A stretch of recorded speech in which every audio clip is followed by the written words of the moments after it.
I know we have a situation in Kenya with our doctors and interns. I want to implore on them that it is important for us as a nation to agree that we must live within our means.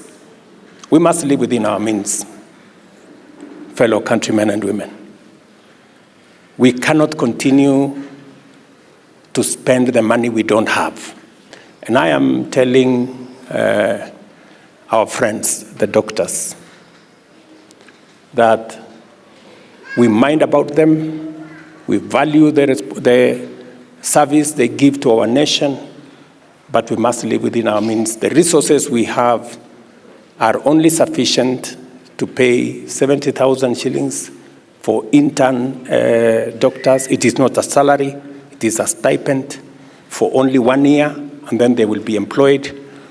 And we want all our doctors, all our doctor interns to be taken in, and that is why we are going to spend the resources that we have to make sure all the 1,500 plus or minus doctors, all of them are absorbed at once, and we have the resources to make sure that they are absorbed at what we have offered as government, because as a nation, we must live within our means. And we are going to have a bigger conversation as Kenyans, so that when the Bible says that a responsible father leaves an inheritance for their children, we as Kenyans, we should not leave debt to our children.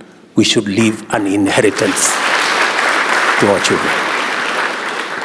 And so I am very confident that as a country, we are going to make the right decisions.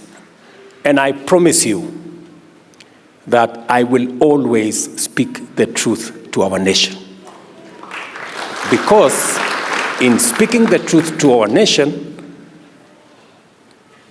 we will be free as a nation from the yoke of debt and expenditure that we cannot afford. When I told the nation last year that we cannot sustain subsidies, many people thought I did not think correctly. But we got rid of subsidies. We instead funded our production. Today, we are seeing the fruits that we have food in our country. The prices of food items have come down. Our dollar situation has improved.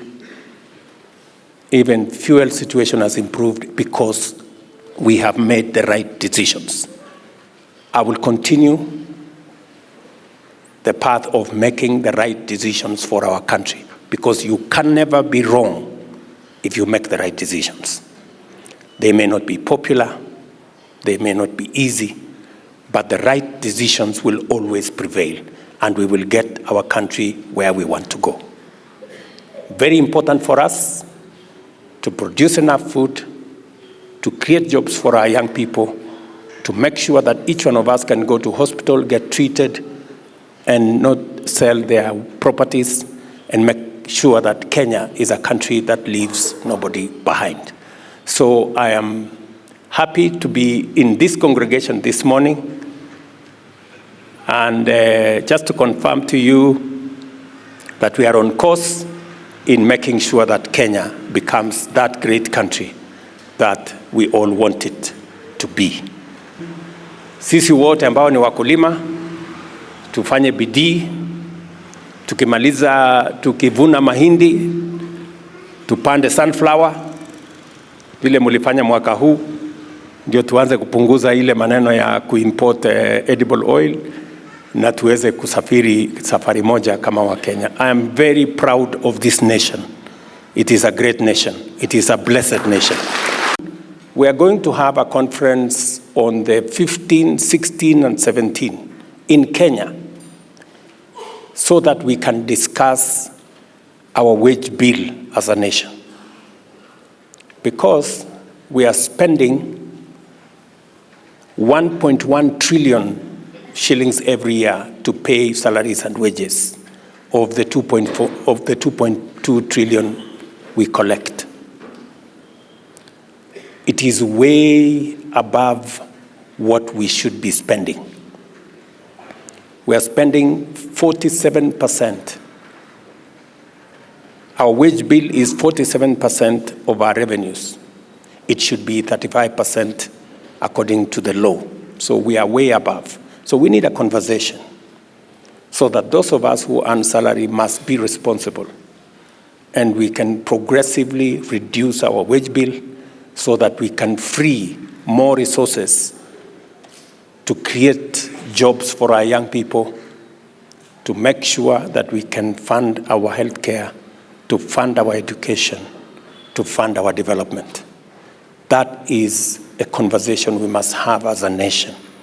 Traveling across this globe, that to tell my fellow countrymen and women that we are a special nation.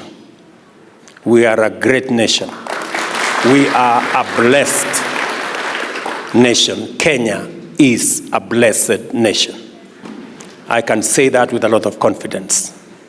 And it is our responsibility to make it greater as we work together to make this nation be the nation that we all want it to be, a greater nation that we found it. And each and every one of us has a contribution to make this nation great. We are witnessing the favor of God in our country as we journey through our journey as a nation. The farmers are doing the best they can. God has blessed us with rain. It is our intention that we grow food in Kenya and we reduce on imports to our country, because I know it's when God promises us to give us rain in season, it means that we use that rain to feed ourselves and to reduce on what we import from other countries.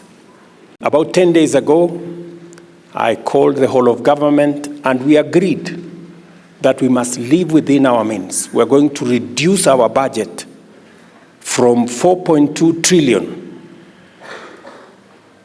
down to 3.7 trillion so that we can live within our means. You know what? The Bible says in John 8:32, you shall know the truth, and the truth will do what? Will set you free. We must be honest with ourselves. We must tell each other the truth. And the truth is, we must live within our means. We cannot continue to borrow money to pay salaries, to borrow money to do things. We must begin to live within our means.